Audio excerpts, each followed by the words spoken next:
ഉണ്ടായാലും ദൈവം തന്നെ അറിയുന്നു എന്ന അവബോധമാണ് അവർക്ക് ആത്മധൈര്യം നൽകുന്നത്.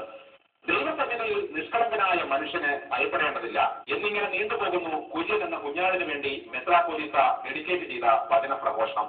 ദാവീദിന്റെ 62-ാം സങ്കീർത്തനം വായിച്ച് മെത്രാപ്പോലീത്ത പിന്നെയും പറഞ്ഞു, എന്നെ ശക്തിപ്പെടുത്തുന്ന ദൈവം കൈപിടിച്ച് നടത്താൻ കൂടെയുണ്ടെന്ന ബോധ്യം നമുക്ക് ധൈര്യം പകരും.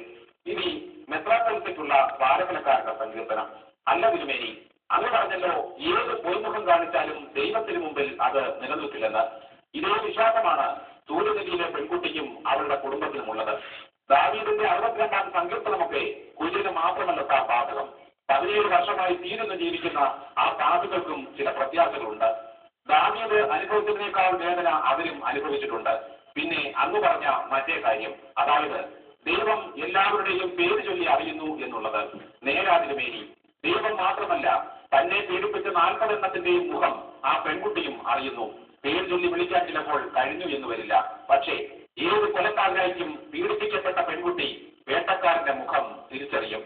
അങ്ങനെ തിരിച്ചറിഞ്ഞ ഒരു മുഖമാണ് തിരുമേനി ഈ പ്രിയപുത്രന്റേത്. അതവൻ വിളിച്ചു പറഞ്ഞുകൊണ്ടേയിരിക്കുന്നു.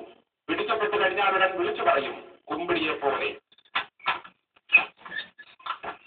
നിനക്ക് മനസ്സിലായ ഒറ്റ കാര്യത്തിൽ എനിക്ക് സംശയമില്ല. ഈ മുടി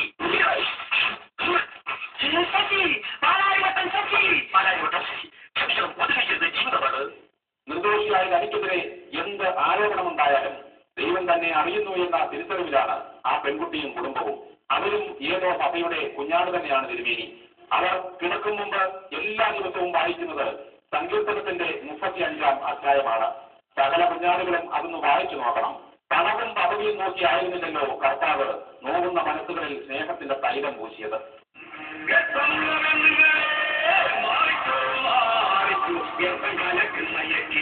ഇത് സർപ്പം മയക്കുന്ന യക്ഷിയാണ്, ഇത് ഗർഭമടക്കുന്ന യക്ഷിയാണ്.